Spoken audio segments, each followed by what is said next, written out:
কলম্বো শহরে নেমেই চারপাশটা একটু ছোটাছুটি করব ভাবলাম। সবচেয়ে উঁচু টাওয়ারটা বাইরে থেকে দেখলাম। তারপর রাস্তাঘাটে ঘোরাঘুরি করে একটা কফি শপে ঢুকে গেলাম কফি খাওয়ার জন্য। মুগ্ধ হয়ে গেলাম কফি শপের চারপাশটা দেখে। সবচেয়ে বেশি যেটা আমাকে টানলো সেটা হচ্ছে একটা ছোট্ট জলাশয় যেখানে মাছেরা ছোটাছুটি করছে এবং কফি শপের পাশেই নস্টালজিক হবার মতো একটা দৃশ্য। তাঁত বুনে যাচ্ছেন একজন এবং মুগ্ধ হয়ে সেই দৃশ্যটা দেখলাম।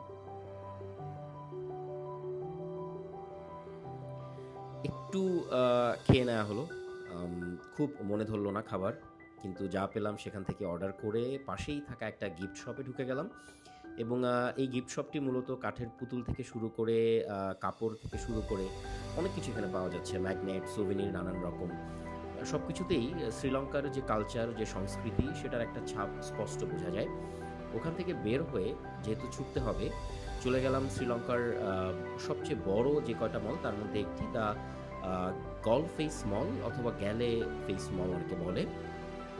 খুবই বিলাসী পণ্য এখানে, লাক্সারিয়াস আইটেম। সো আমার জন্য সেটা খুব একটা কাছের না। একটু চক্কর দিয়ে এর বাইরে আসলে সমুদ্রের পাড়ে যেখানে স্ট্রিট ফুড ভর্তি, সেই জায়গাটা আমার একটু হাঁটাচলা হলো এবং মানুষ দেখার সুযোগ হলো। উঁচু উঁচু ইমারতের পাশে এই সহজ মানুষদের গল্পগুলো আমাকে সবসময় বেশি টানে। সো আমি তাদেরকে দেখতে থাকলাম এবং বিকালবেলা মানুষের ভিড়ভাট্টা খুবই কম এবং প্রচণ্ড হাওয়া আর পাশেই সমুদ্র।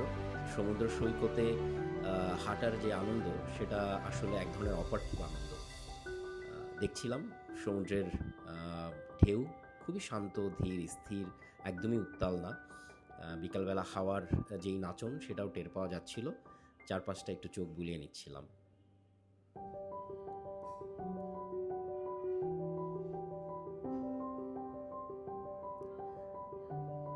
শ্রীলঙ্কায় এরকম করেই বিকেল কাটায় অনেকে।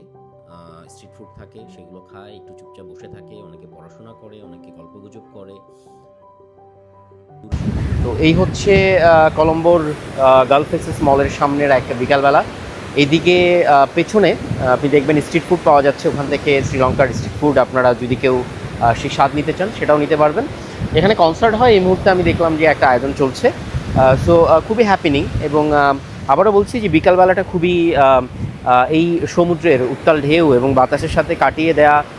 যদি ঢাকায় যেত, ঢাকায় যদি এরকম পরিবেশ পাওয়া যেত, আমি নিশ্চিত যে সেখানে প্রচুর মানুষের ভিড় লেগে থাকতো, কারণ আমরা ঢাকায় এমন হাওয়া, এমন বাতাসের অভাব অনুভব করি। সমুদ্রের উত্তাল ঢেউ, মনোমুগ্ধকর একটা বিকেল। এই বিকেলবেলায় আমি ঠিক যেখানটায় দাঁড়িয়ে আছি এখানে সমুদ্রের পাশে লোকজন ঘুরতে আসে, সময় কাটায় এবং কলম্বো এত সাজানো গোছানো সেটা আসলে আমি শুরুতে আসলে এক্সপেক্ট করিনি, কিন্তু আসার পরে দেখে খুব ভালো লাগছে। এবং সবচেয়ে দারুণ যে জিনিসটা সেটা হচ্ছে যে আম, একদম শহরে, রাজধানীর পাশেই এরকম সমুদ্র, চাইলেই এখানে এসে সময় কাটানো যায়, চাইলেই সমুদ্র সৈকতে হাঁটাচলা করা যায়। এই ব্যাপারটা ঢাকায় থাকলে মন্দ হতো না, অথবা আমরা কক্সবাজারকে যদি ওইভাবে গ্রো করতে পারতাম তাহলে হয়তো খুব দারুণ কিছু হতো। এখানে প্রচণ্ড বাতাস, দাঁড়িয়ে থাকাই কঠিন হয়ে যাচ্ছে। আম, আমি আরেক নজর দেখাচ্ছি। এই হচ্ছে কলম্বোর সব উঁচু উঁচু স্থাপনা এবং গালফ ফেসেস মল। এই মলের ঠিক পাশেই সমুদ্র সৈকত। কেউ যদি আপনারা সাংগ্রিলায় ওঠেন তাহলে এই সমুদ্রের ভিউটা আরও দারুণভাবে ওপর থেকে পাখির চোখে ধরা পড়বে। এটা হচ্ছে কলম্বোর একটা বিকালবেলা, যেই বিকেলবেলায় সময় কাটাচ্ছে হচ্ছে কলম্বোর মানুষজন। সমুদ্রকে বিদায় জানাতে হবে। সমুদ্রকে ছেড়ে যেতে হবে হয়তো পাহাড়ের কাছাকাছি কিংবা কোনো সমতল ভূমিতে কাটবে বাকিটা সময়।